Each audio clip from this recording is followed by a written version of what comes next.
Already looks like a good show going on here in the Cyclosource Magazine Roland Studio. Getting ready to fire up Shop Talk in just 3.5 minutes. Everybody's piling in. Jason Holman in the house.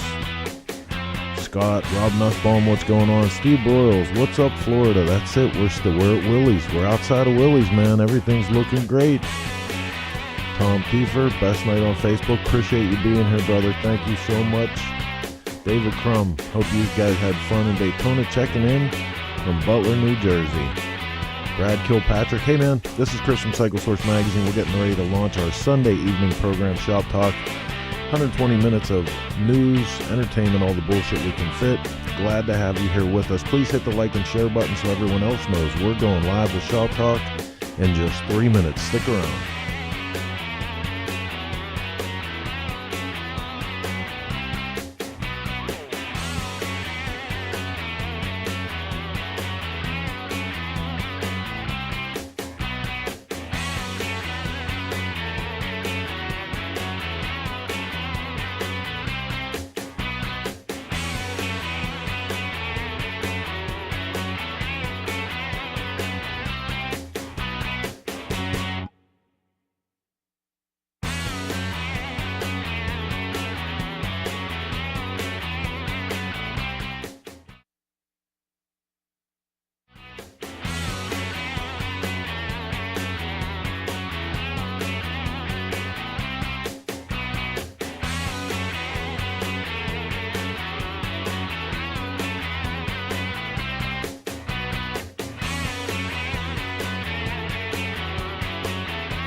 Okay, so this is going to be one of those nights where I'm fighting little tech gremlins, but hey, still a great show. Yeah, we're still in Daytona. Steve Henderson saying hi. What's up, buddy? Scott Stefano.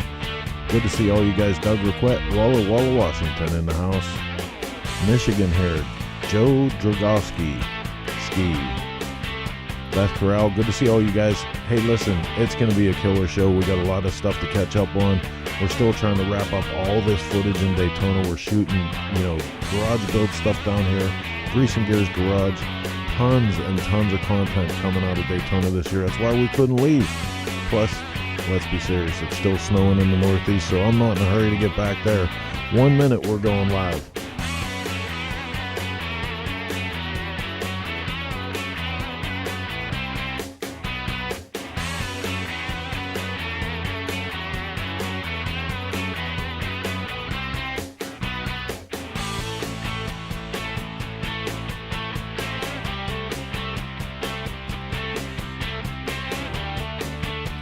Okay, as we pass the 30-second mark, we're going to get this one out of the station, up onto the tracks, and go live with this week's episode of Shop Talk. Here we go.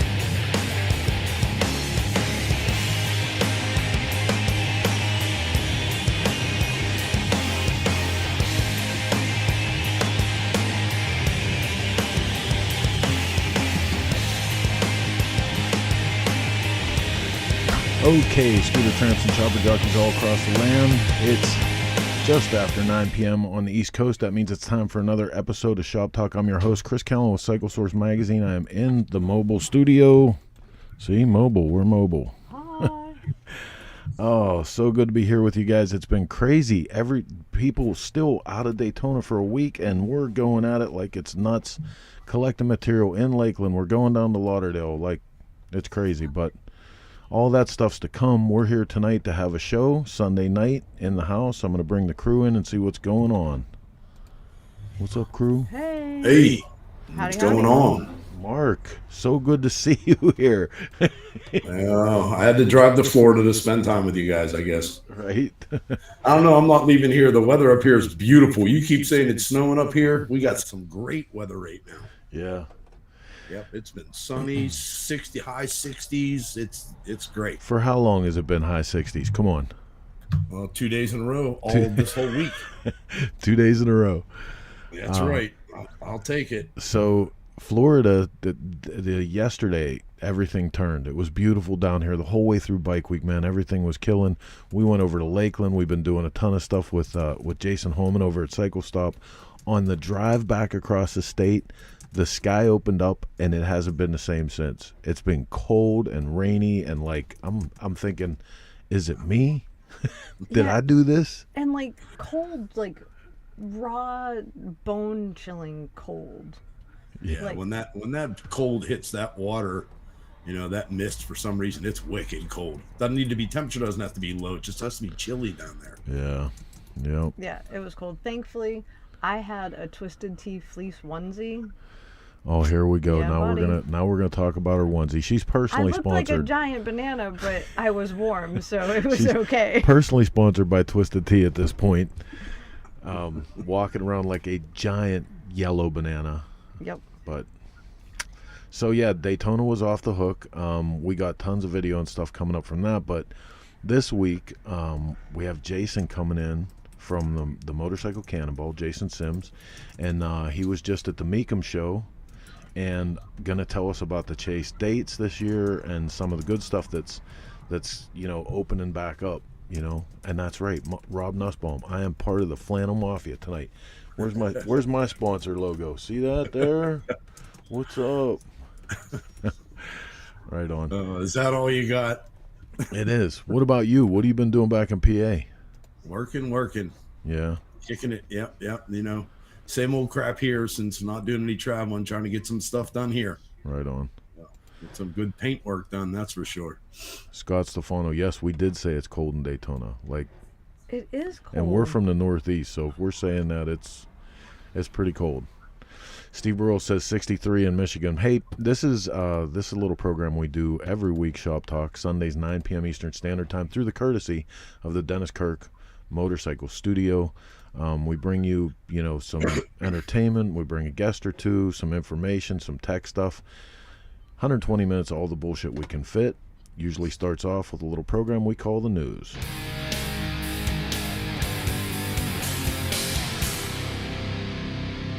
First up in the news tonight, and this comes in from the Go Erie news outlet. Organizers cancel Erie Bike Fest motorcycle rally planned for summer. Erie, where's my thing? Where's my thing at? I hate hearing about events being canceled. Yeah, but we have to, because a lot of people are really keeping an eye on it, so we have to bring the news. We have to tell you guys when the stuff has happened so you can make your plans accordingly. Erie Region bikers will have to wait until 2022 to attend the Harley-Davidson of Erie's annual Bike Fest motorcycle rally. Kelly Lapping and Susan Lapping, co-owners of the Mill Creek Township-based Harley-Davidson of Erie dealership, announced Saturday the cancellation of the 8th annual event, which had been scheduled for July 13th through the 18th. That's a super bummer. It is, right? That's a bummer for this area, because that's there's not a lot of events here, and that really draws the people from this area up there, so that sort of sucks for them. Scott Stefano is pushing us ahead in our schedule. I had planned on doing this halfway through the news, but since Scott brought it up, we're going to go straight to the batshit crazy news. Did you see this? And he's asking right away, but did you see this story, dude? So check it out. I'm going to play the video while we're talking about it. Burglars ride motorcycles out of Harley-Davidson dealership in Indiana. Literally, these cats, all dressed in black helmets, walk into a Harley-Davidson dealership, get on these bikes, and ride right out the door. Yep, they walk in helmets, full black gear, like no way you'll figure out who these dudes are. Although to get in, they must have been some sort of inside job, right? Look, he throws the tag on the floor. That's like me when I get something from Amazon. Here, take your $23,000. Look at that. Right out the door. Boy, that's ballsy, huh? Oh, dude, that's giant balls. So This comes in from Fox 29 out of Kokomo, Indiana. Police in Indiana are searching for burglary suspects who stole 4 motorcycles worth a combined value of nearly $100,000 from a Harley-Davidson dealership and rode right out the building's front door. The heist was reported March 17th at the dealership in the city of Kokomo, about an hour north of Indianapolis. Surveillance video from inside the dealership captured the 4 suspects at approximately 3:22 a.m. entering the showroom floor. Yeah, boy. Somebody had that all figured out. Oh, right. Dude, right? Well, that's nuts. Here's some good stuff, man. This is coming in from KOTA-TV territory in South Dakota, and this goes to we didn't we cover this a little bit in the beginning of the year? No, this is actually a different project. This is Katie and James Wauseon of Blackout Motors. Such a great couple. 2 of the most adorable children I think I have ever seen are working with Abbott House to teach kids how to rehab a motorcycle. Abbott House is a foster home for children. So they're giving them some hands-on experience, and they're letting them really design this bike and do everything 100% on their own. Once it's complete, they're going to sell 750 raffle tickets for $100 a pop. And all that money will go to help other kids in the system with, additional therapies that they may need and things like that. So the Wauseons, again, a great couple. I truly enjoy them, and they're doing such a good thing. So, do you have any information where people can go to get more information on this? Or? I don't see a link in here, but I've already reached out to James and Katie to see if we can get them on the show to talk about this a little more and shed a little bit of light. Looks like Ryan Reedy put James Wauseon's name up, so maybe James is watching. Yeah. But I've reached out to them. Hopefully we can get them on the show to talk about this program and Blackout Motors. So Anthony Robinson in the house. Hey, speaking of that, where's our coffee? Jeff Holt stole my damn coffee. Totally stole our coffee. Just so you know, if he tells you he delivered it, he didn't. Mark, he was supposed to bring coffee for us. Did he come into the truck at 3:20 in the morning, full gear, and steal your coffee? No, we were supposed to get a handoff from Anthony Robinson.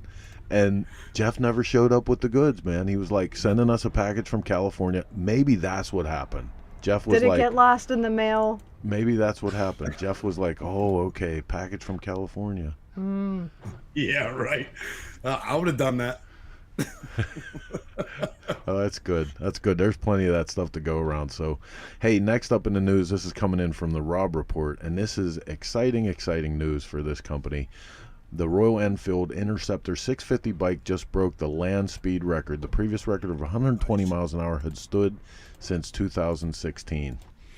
Royal Enfield Interceptor 650 twin, nicknamed Sabre, just slashed through the salt flats of South Australia to set new land speed record. This is Royal Enfield's just kicking ass, aren't they? Dude, right? And this is, it's a pleasure to see them do that because it's a great bike. They got some really good partners on this, and there's a lot of excitement, Yeah, it reminds me of the old KZ, the Kawasaki's. Remember them 79 all black Kawasaki's? All killers. That reminds me. Yep.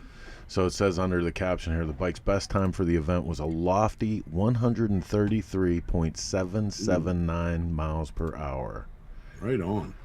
Record-breaking day 1 wasn't enough for this duo, though. Hallman kickstarted day 2 by hitting 128.935 miles per hour, followed by a cool 132.04, then rounded out the day by achieving 133.07. Surprisingly, Sabre still had more gas in the tank, and the most impressive sprint was yet to come. I wonder if SNS had anything to do with that. I believe that's the same program, right? Yeah, because when we were out on the salt, back in 2018, SNS was out there with Royal Enfield, and it was a great thing to see. Yep. Right on. So here's some happy news, man. Earlier in the year, we reported on the world's highest. It's the world's highest motorcycle museum, right? Yes. World's highest motorcycle museum, and the fire that they had, and it was a total disaster. It's reported by motopenis.com, I didn't listen. Did I say that right? Penis. I think he said penis. Penis. Penis. Moto penis. Let's go pina. Just give up. Let's stick with pina. Moto pina. Moto penis. Children. Okay. Good Lord. Burn Motorcycle Museum to be reopened within the year. How cool is that? This is awesome. Yeah. After seeing the video and photos of the fire that broke out during the early hours of January 18th, 2021, the motorcycle riding community around the world mourned as over 200 very rare motorcycles were turned to molten steel as fire broke out atop the top Mountain Crosspoint Motorcycle Museum in Austria.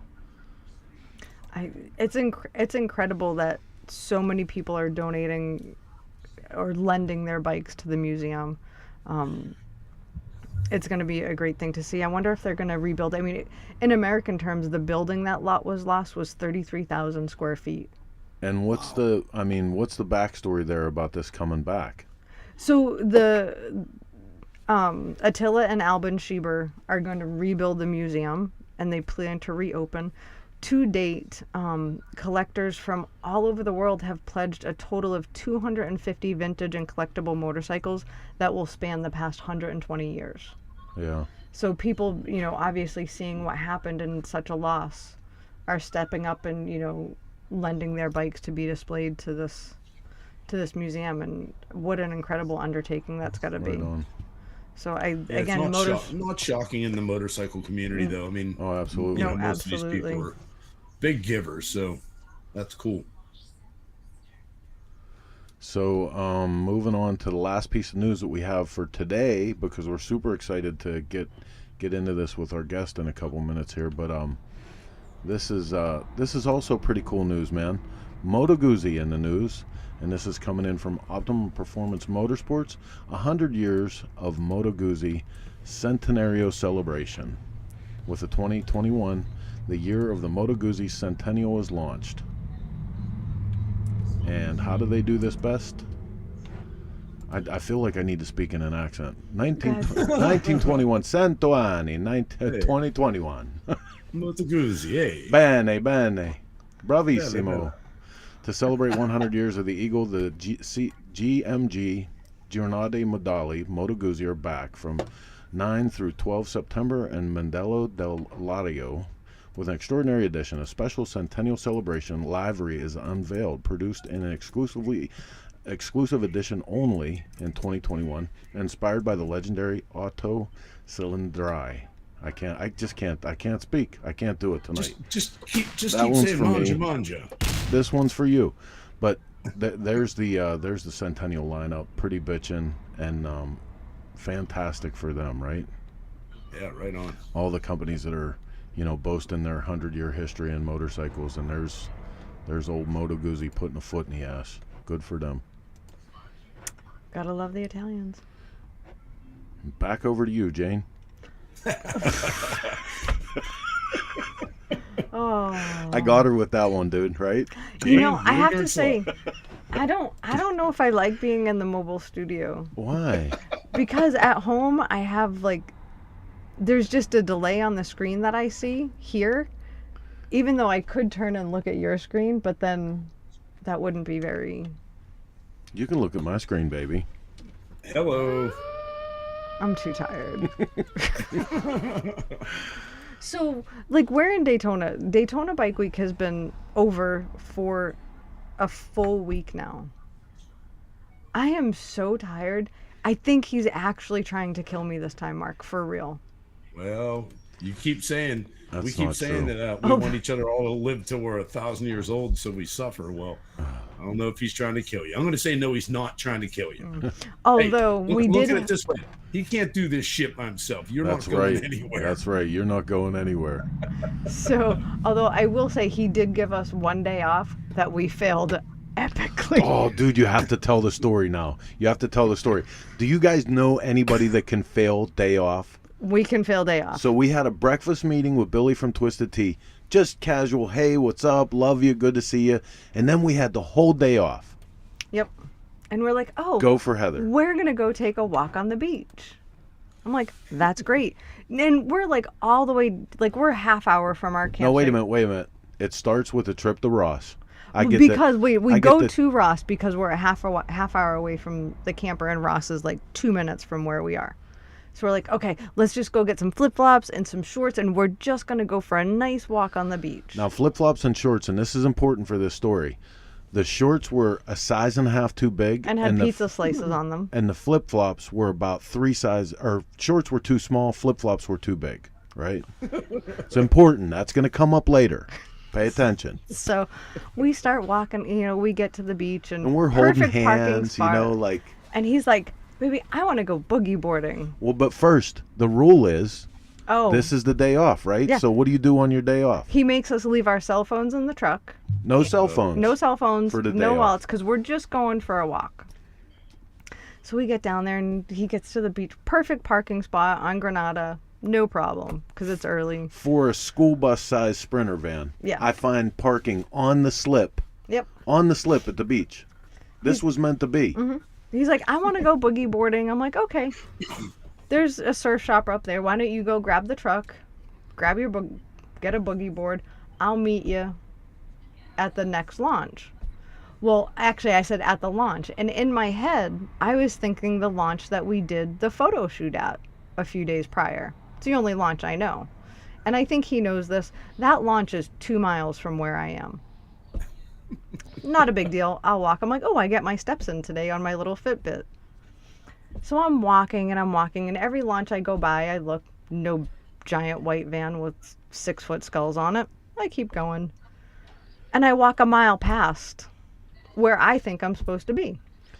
Now at this point, I get to the very next launch, and I stand there.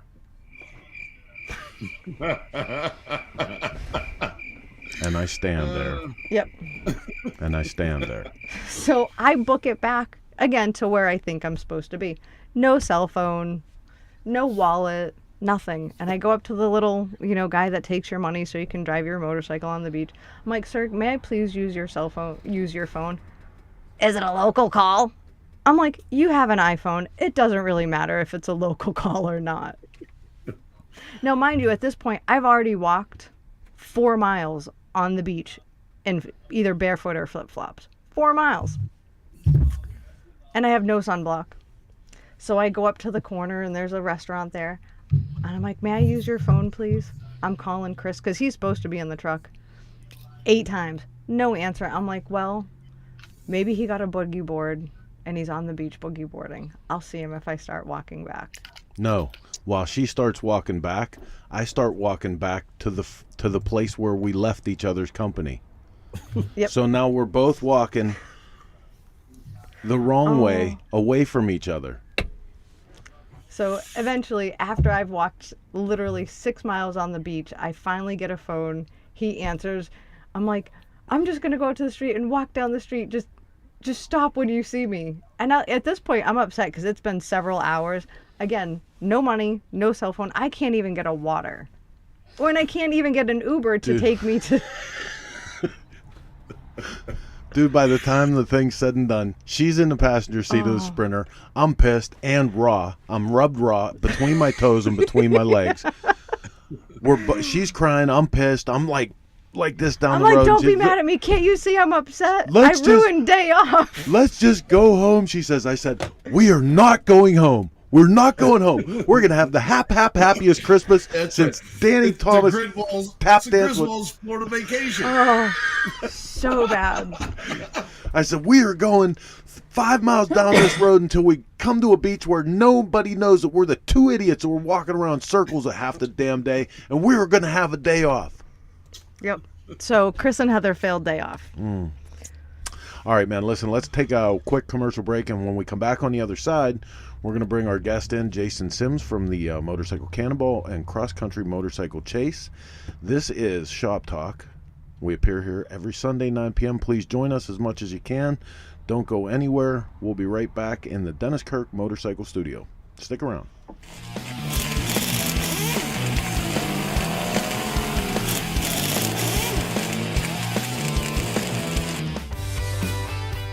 Ever since I was younger than Gavin, I knew that I wanted to ride. I'd see a group of bikes going down the highway with all their gear packed on, and I just thought that I definitely want to do that. That's what I want to do. My current bike is a 2016 Harley-Davidson Road Glide Ultra.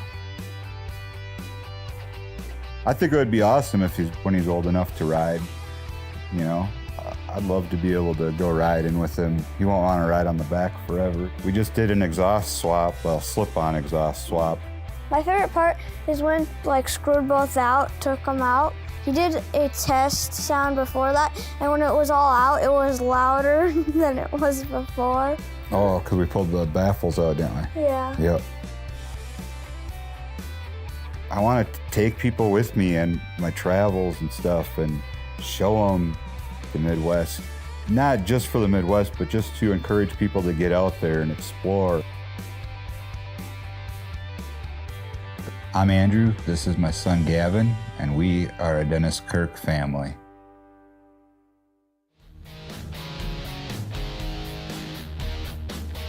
Hi, I'm Tom. I'm with Banks Brothers Motorcycles. One of the things I want to show you today is our new improved engine puller.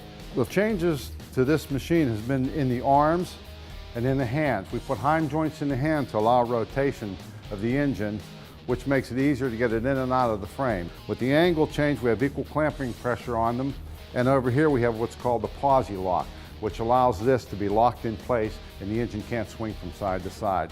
And we're going to show you just how easy it is to pull the motor out of the bike right now. George is actually going to come in, make contact with the cylinders, tighten it down, he's going to pull it out of there. You'll lift it up, rotate it, and bring the assembly out of the frame. You see the motor starting to move and it centers itself. This allows no side play once the motor's in place, and it keeps it safe, it can't fall out. Visit BanksBrothersMotorcycles.com to order your Banks lift. We're ready to race. What's your strategy? Go fast.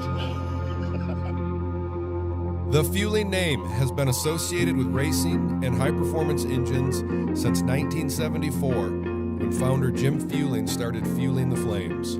From Daytona to Monaco, from the Bonneville Salt Flats to the Indy 500. Fueling is here to compete. Look for the Flying Pig to run up front this year with pilot Ben Bosman. Fueling. No bullshit, just performance.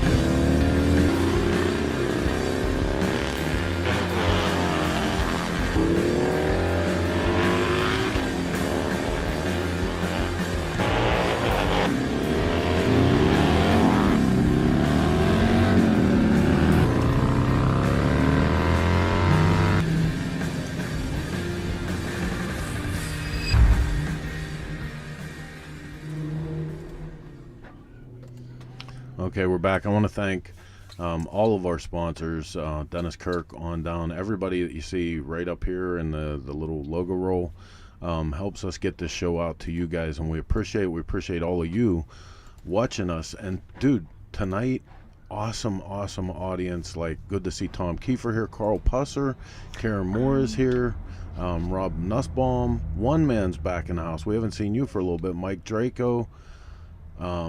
David Crum, Walt Curo. Killer crowd tonight. I'm not going to say that name. See, and that was why I just stumbled, because the gentleman from Brazil, thank you for watching. It's so good that you did that tonight instead of me. I'm sorry. I have to apologize to everybody. I am so tired. It's almost delirium, right? Yeah, it really is. But the stuff we've been doing has been so good. I cannot complain. We've done a lot of great stuff this week, so absolutely. I just want to sleep for a month. So speaking of being tired, our guest tonight should be tired from all the shit that he does, because everything from running a couple 100-acre adult daycare in Sturgis to 2 different vintage motorcycle races that go across the country with hundreds of participants in each one of those. He's involved in, the passion of motorcycles himself, and we're lucky enough to pin him down for a minute. We're going to bring Jason Sims in right now, so stick around for a minute. Let's get him online.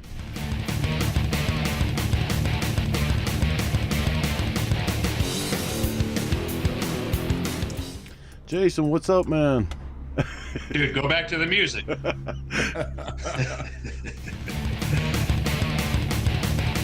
That's good stuff, right? Throwing down. You could tell we're a bunch of old Anthony Robinson says, I have a solution for being tired. I was kind of hoping that, I'm just saying, I'm not hating. But hey, we know where it's at. Jeff G. Holt, I want my coffee. I'm going to be like that newspaper boy from the John Cusack movie. I want my $2. I want my coffee. Can I get an amen? All right, man. Jason, what's going on? So you got chase dates are solid. Oh, we got it down. So we just announced the 2021 mini chase. So exciting. It's going to be kind of a little scaled down version of our full blown cross country chase, but it's going to be just as spectacular, just a few days less than a normal chase. A couple of different things that we're doing. We're actually going to start in one location and end in one location, which will be kind of different from some of the events that I've done in the past. But really, we got some special things planned on this one too. So we're calling it Secrets of the Ozark. And a lot of people have been asking, well, why are you calling it secrets? Because, well, really, you know where you're going to start at and you know where you're going to end at 5 days later, but everything in between, I'm going to try to get you lost as hell. You're not going to know where you're going to be staying at that night.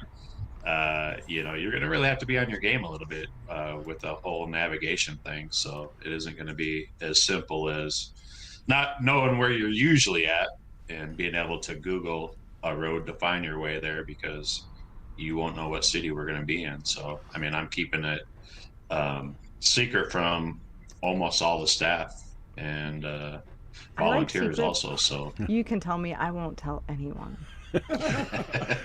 She says in her bedroom voice. Don't worry, she'll be sleeping soon anyway. Yeah. She can tell. So listen, let's start from the very beginning, because for anybody who may have been under a rock or doesn't watch any of the other programs, let's talk about what the chase is, where that comes from, and then I want to get into some stuff, because having people pay attention is a big part of the chase every year. But we'll get to that after you build some history for us. Okay, so the cross country chase was an idea that I came up with about 2 or 3 years ago. It's really an offshoot of another race that I help organize and put together, the motorcycle Cannonball, which is basically a coast-to-coast endurance run on antique motorcycles from pre-1930s on the motorcycle Cannonball. So the Cannonball, it allows trucks, trailers, rolling machine shops. You can bring your mechanics, you can bring everything else. I wanted to really just change it up a little bit with the chase and just do it like people would have been back in the old day of, just you and your motorcycle on the best 2-lane roads of back roads America. So I made it so you had to carry everything with you, your tools, your spare parts, your luggage. And we just do the endurance run that way. So no trucks, no trailers, no girlfriends meeting you at the Holiday Inn every night. It's just one of those things. I wanted to do something that felt challenging to a lot of these people. I have friends, and I venture out on my own quite often with friends, and we live like this. But some people don't necessarily have, I wouldn't say what it takes, but I don't really know where I'm going with that.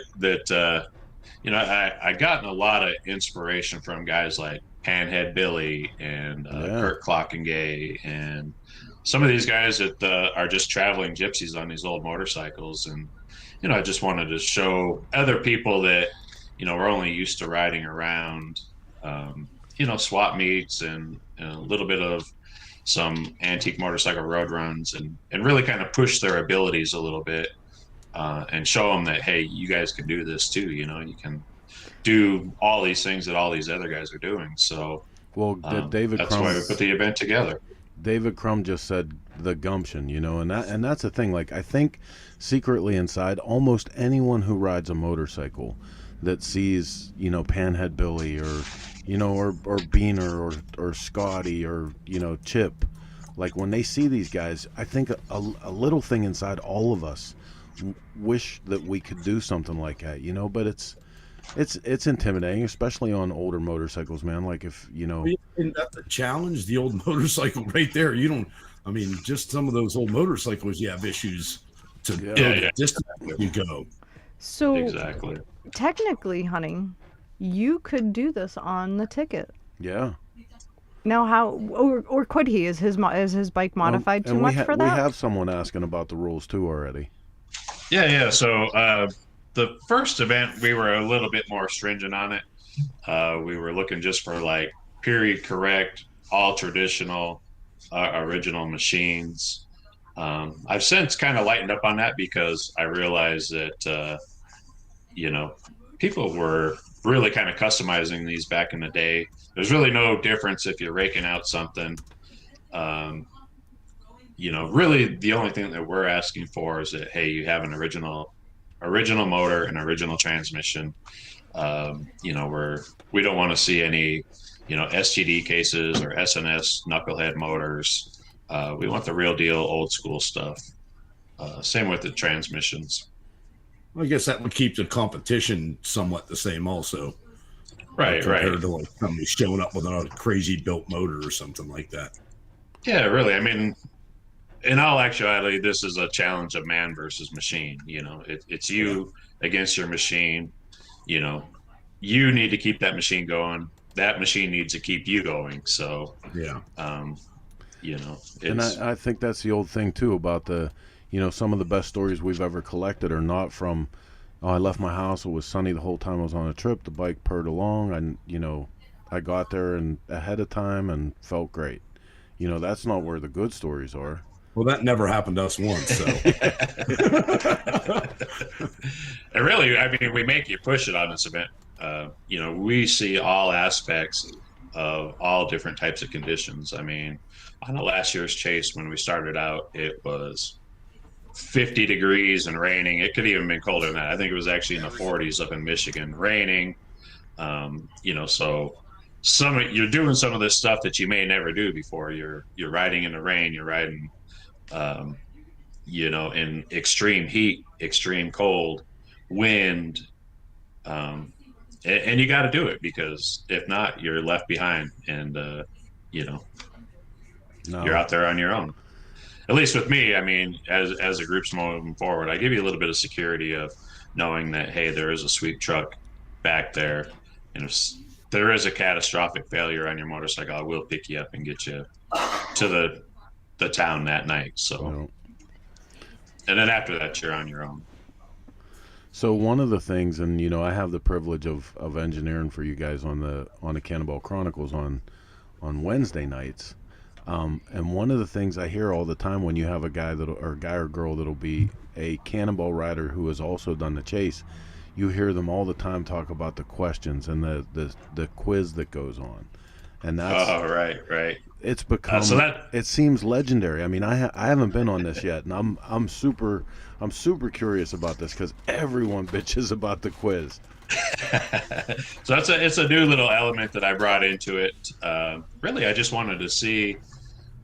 You can be a good mechanic, you can be a good rider, but to be a all-around motorcycle person, you really got to be a mechanic, a rider, and you got to know some knowledge and some history. So I added in on this particular event, giving the riders actual history quiz every day. So at some checkpoint throughout the day, we gave each of the riders a 10-point question quiz, and half of them for the day would be early American motorcycle history, and then the other half would be about the day prior. So what city were we in, kind of the history that surrounds that city.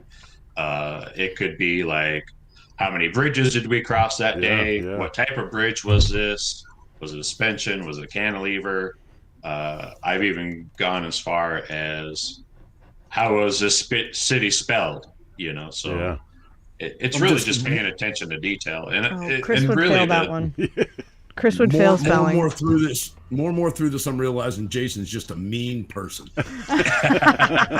Actually, I'll tell you the real reason that I wanted to bring the geographical part of it, and some of the quiz is because I see on a lot of these events that, you know, everybody's just so in tune with their bike and their road, and they're tunnel visioned, you know, while they're riding, because they're so nervous about what could happen. And what I wanted to do is I wanted people to see outside and pay attention to the national parks that we're going through, learn the history of the cities that we're visiting. Why was this road historical, and why did we take you on this road? You know, just different things like that. I just wanted to get riders out of that tunnel vision. Well, that's cool though, because that also adds more to the journey. I mean, knowing the history of the roads that you're on and stuff like that does add a little bit more, you know, to the ride, knowing, you know, what the area is about too. Yeah, absolutely. And I mean, even with the cities, I mean, we really visit some of the best cities in America. I mean, we don't do the big cities like Chicago or Phoenix or LA. I mean, we're going to small places like Branson, Missouri, and you know, just different places like that are rich in history and just great people. And you know, I want to just bring awareness to a lot of that. So, hey, Carl Pusser says, what's cool is it's a family event. I've taken my granddaughter to the Chase and Cannonball checkpoints and stops. Her and Jody Perowitz are buddies. So, I mean, talk about that, because the stops, the overnight stops, I mean, for Cannonball, I've heard, like, you know, that's where it's all at, is in the parking lots between the days. But talk about that, because it also, on both of these events, really becomes an event in the event, every town that you guys go in, everything that happens there. It really does. You know, I try to work with these cities that we visit. A lot of times we'll work with Harley Davidson dealerships, museums. We'll work with the city itself.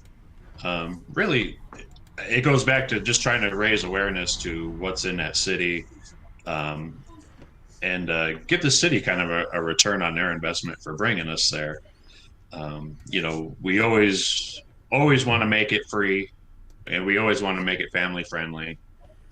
You know, and for doing that is just trying to bring the younger generation up through this. You know, it figures right. A lot of this stuff is, you know, you may never even see some of these bikes that compete in both of these events in a museum, let alone see them in real life. So, I mean, to get to see these things actually running and riding, to hear them, to see people wrenching on them, I mean, it's really life-changing for even the general public, to kind of witness some of this stuff. So, I mean, I get emails all the time, phone calls of saying, oh, I stopped here and seen you in, you know, Pierre, South Dakota. You know, I traveled 6 hours to come and see you, and, you know, I got to talk to this rider and this rider, and he was overhauling his motor, and, you know, now I want to get into old bikes, and, or, you know, I can't believe you guys are doing this. I mean, most of the people think we're freaking nuts, you know, which we are. Well, yeah, right. You know, well, but, I think anything that brings that kind of, you know, community awareness to motorcycles is good, but especially for old motorcycles, because so often, and we talked to you about this when we were doing our documentary in Sturgis this year, so many times people see, you know, one of these old motorcycles sitting somewhere, and they immediately doubt their reliability and that you could travel with them, and they don't understand the different kind of trip.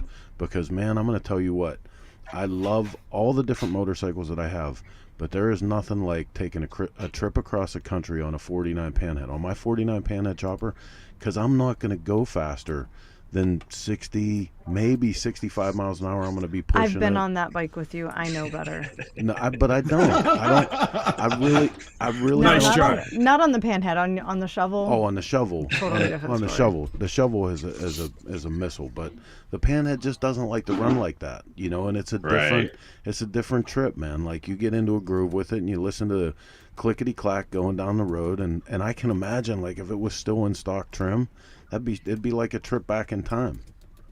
Oh, it really is. It really is. I mean, when I'm out there riding, especially on one of these old machines, you know, and I'm doing 45 miles an hour, maybe 50 if I'm lucky that day.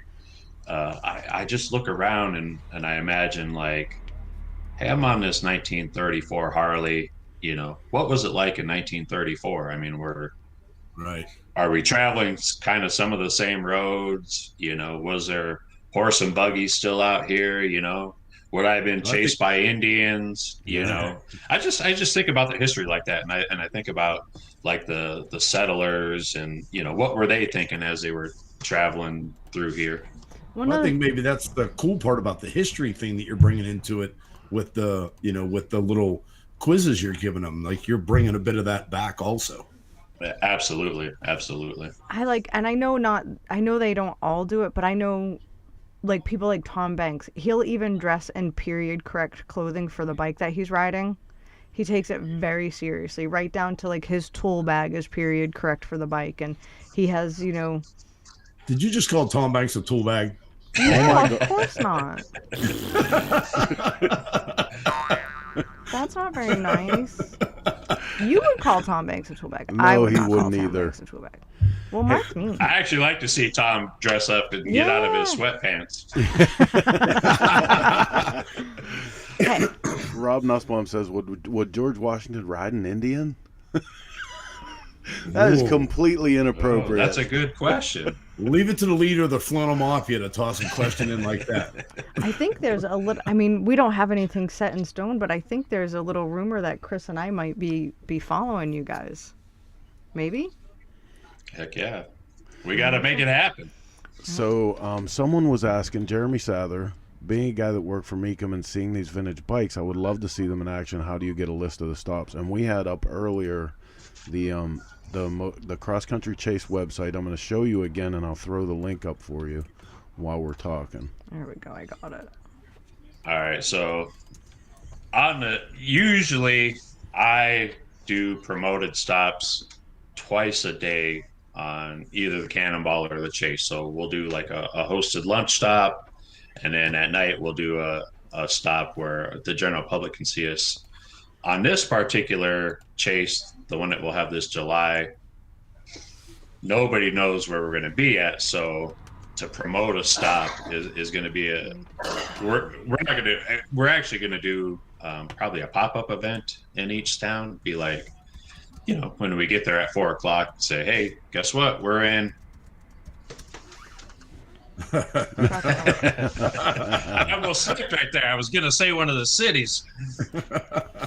Did Leanne whip something from across the room before you said it? She's like, hey, pay attention here. I mean, it's been so freaking tough for me because I picked like some of the best cities in this whole area, and I mean, it just kills me that I can't tell anybody. I've never been through the Ozarks, but I hear it's absolutely beautiful riding. Well, I'm not going, Jason, so you can tell me.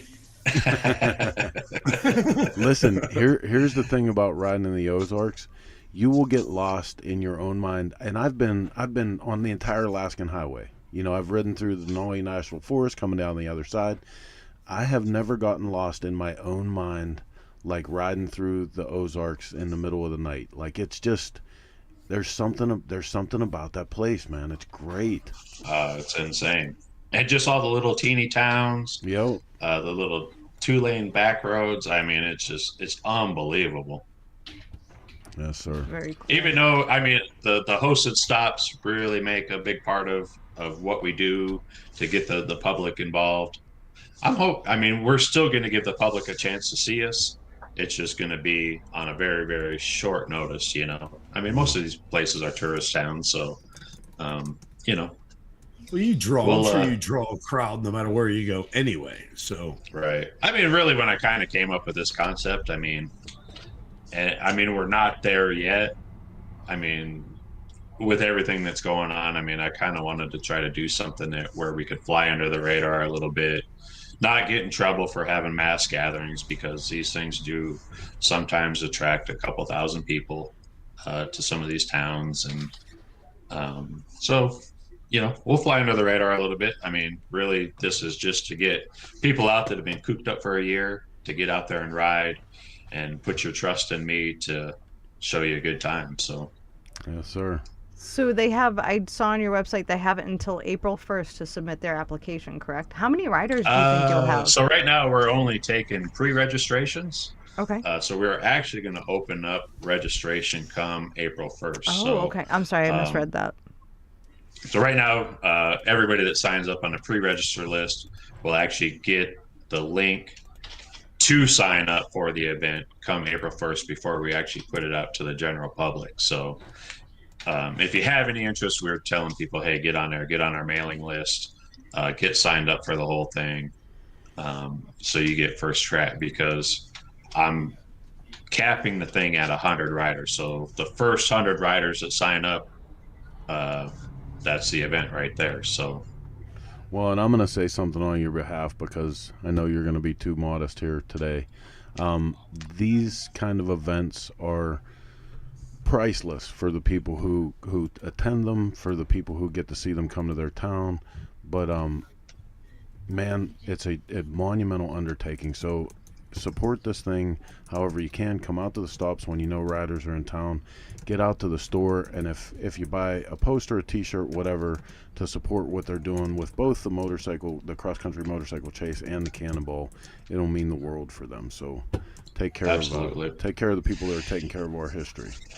Yeah, absolutely. I mean, events like ours over the last year and a half have been just devastated. Not bringing any revenue, not being able to go out there and promote and be able to sell stuff like our merchandise that keeps our doors open, our fuel and our gas tanks, and to get out there to promote these things and actually put the event on. So, if you guys find it in your heart, help events like the Cannonball, the Chase, other things, other small motorcycle events, so just buy something from them, send them a few dollars. With that, can we segue into... Wait 1 second, I have to answer a question. So okay. Mike Podger is on here, and as we were talking, a comment comes up, and he says it's kind of hard to get lost on the Alaskan highway. Not really. So by the time I got the Alaskan highway, I had ridden 9,000 miles in about 8 days, and I was on the first ever Hokahay motorcycle challenge. And at that point, the sun wasn't going down anymore. It would just get like afternoon, morning, and I hadn't slept for days. I could have got lost walking to my bathroom in my own house. Several times I woke up surprised that I had somebody else's motorcycle and was riding. So that's what I'm talking about. So Heather, where's your segue? No, I was going to segue where he was saying support, the small events and stuff like this. I cannot believe we did not do this in the news. So for any of you that watch this show regularly, you know that we introduced you to Jared Weems, or we brought him on the show, Weems Motorcycle Company. He built a David Mann replica Triumph for the Forgotten Angels charity here in Florida. They raffled that bike off this weekend. They drew the lucky winner. And I just have to tell you, for the Forgotten Angels, Weems Motor Company, and everybody that supported that project raised $106,000. Wow. Look at that. And, holy. And Jared also gets a plaque for the most amount of money ever paid for a Triumph ever. Like, it literally makes, it was hard for me to say those words. I'm so moved. Oh, and how proud that whole group has to be, man, right? And for such an amazing, amazing cause, if you haven't been able to familiarize yourself with the Forgotten Angels, you have to. They're doing such incredible work. And kudos to Weems Motor Co. for doing what they did for it. It's outstanding. Good for them. So Jason, but before we cut you loose, man, you've been hanging out at Meekum in Glendale. Oh, hold on! You're gonna make me not like him more. This is reason number 442 not to like Jason. Why do you not like Jason for being at Meekum? Because he was at Meekum for 3 days. Christ, I watched it. I had to keep coming in and out of the garage to catch cars going through. It was pissing me off. So what was hot? What was not? What was the deal? I tell you what, if people think that there's something wrong with the economy right now, I'd slap them in the face because, oh my God. So hanging out at Meekum the last 3 days, I learned that I got to get a 4th job. I have no status. I have no status anymore. I'm telling you, dude. Old truck and old Cadillacs are worth crazy money. The only thing that I could afford there was a taco. I couldn't even afford the water. So off the top, what went for the most? What was the biggest ticket that you saw?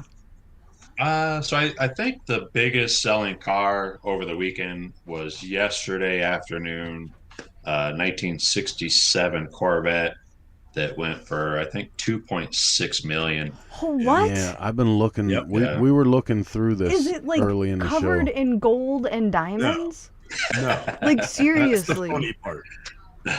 So it was it's crazy what some of those cars are bringing. The older Cadillacs and the old pickup trucks knock it out of the park. Like, it's nuts. Really, Mark, my feeling is a lot of the stuff was selling for almost 2x. Stuff that was selling last year for 12 to 13,000 was selling for 26 to 32,000. Baby, hurry up and finish that car. Yeah, right. Dude, how much did the GTO sell for? You're gonna kill me right now. I don't remember seeing that one. Oh, I'm trying to think. It was probably in the taco line. And this afternoon, I'm going to say right before it ended today, a 66 GTO went through at, I think, 46,000. Oh my God. Yeah. All original. Like it was all there. It was everything you'd, hey, a replica Eleanor, that's what we were talking about earlier. A replica Eleanor Mustang went through it 260 some thousand. Yeah. A replica, not even an original. Dude, some of the fastbacks were crazy. I was flipping through the whole page today, off the hook.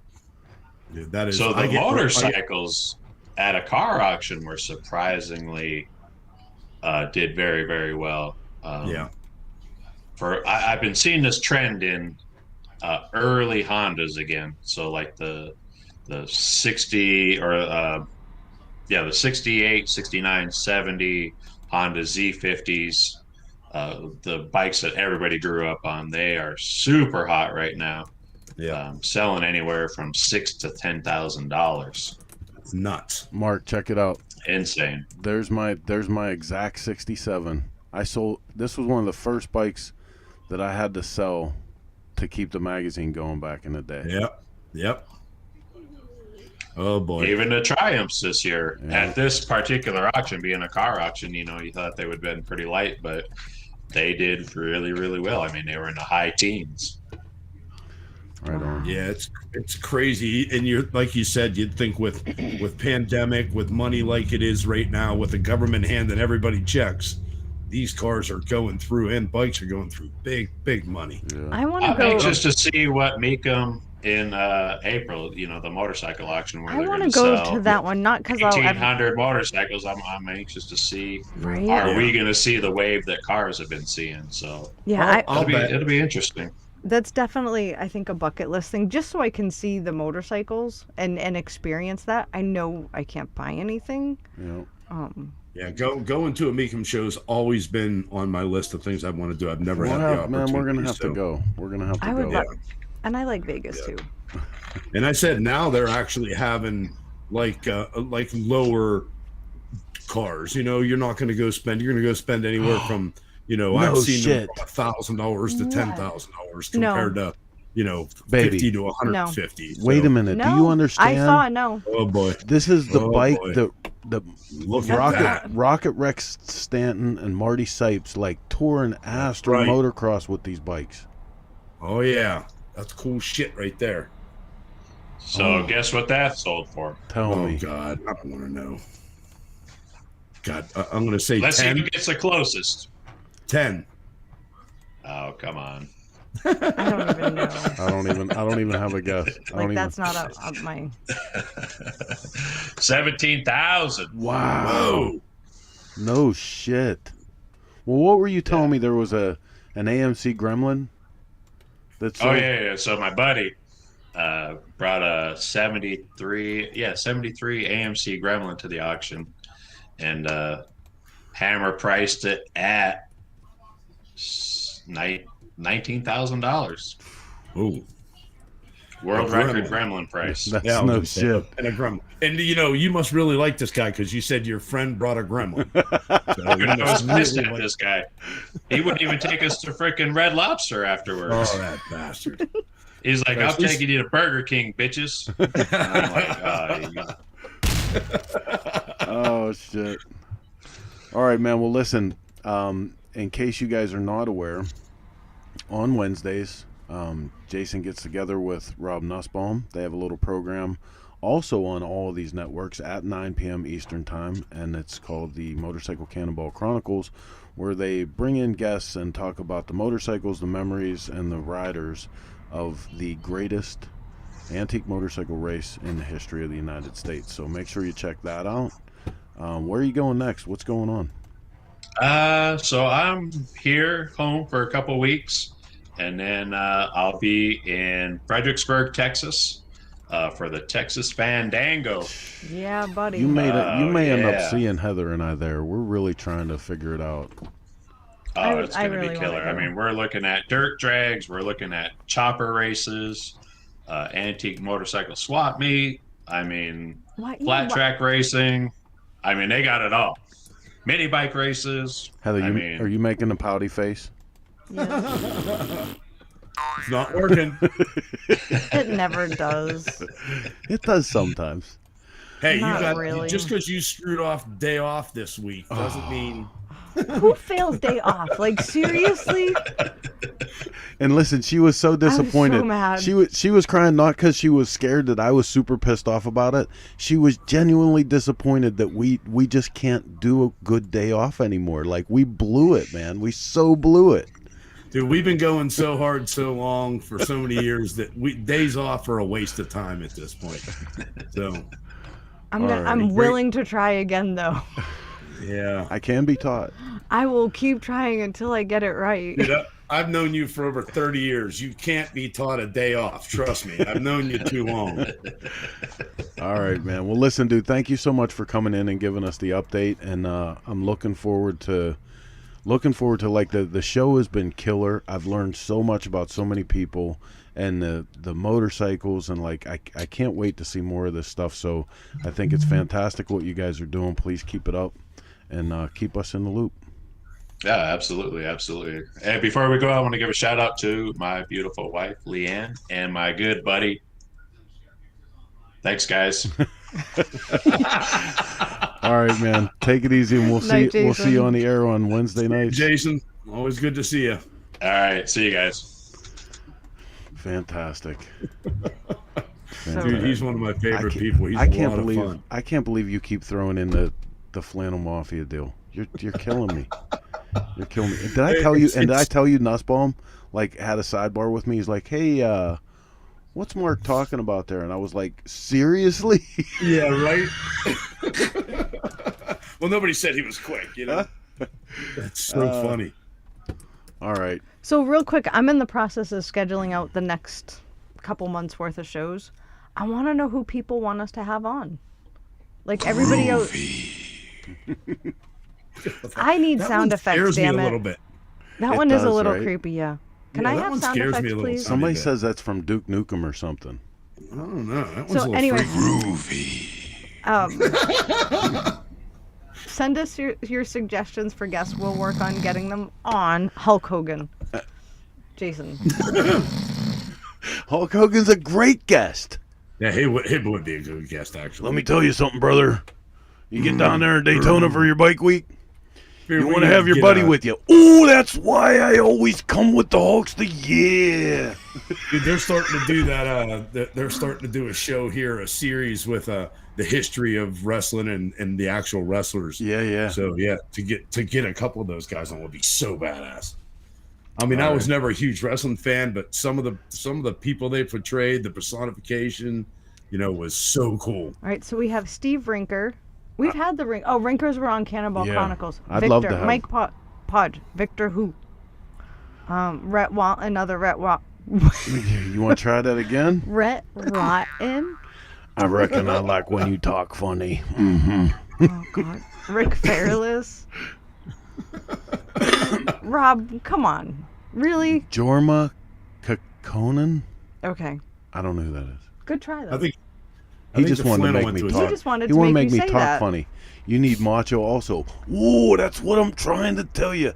So listen, at the gentleman's club, I'm not allowed to say titty bar, I guess. The gentleman's club that me and Mark used to bounce at, we actually had to throw some guys out for pinching Randy Macho Man Savage's ass. Oh, do that one. I love when you do that one.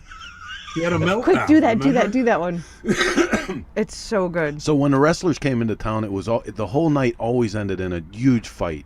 And we were fighting with the customers were fighting with the wrestlers. It was ridiculous. Every time the wrestlers were in Pittsburgh, we had a giant bar brawl.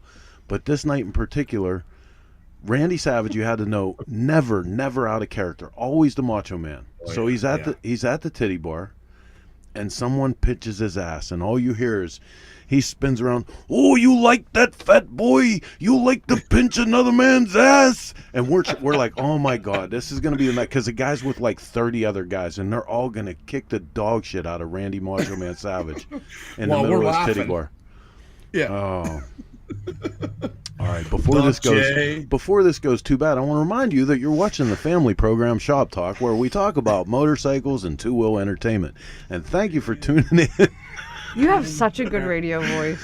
So I do want to remind you that we are here every Sunday, 9 p.m. Eastern Standard Time, through the courtesy of the Dennis Kirk Motorcycle Studio, all of our friends, fans, and family who keep us on the air in spite of the ridiculous shit that we do here. Thank you so much for joining us tonight, and I guess until next week when we see you guys again, same chopper time. Same chopper channel. Bye, Felicia.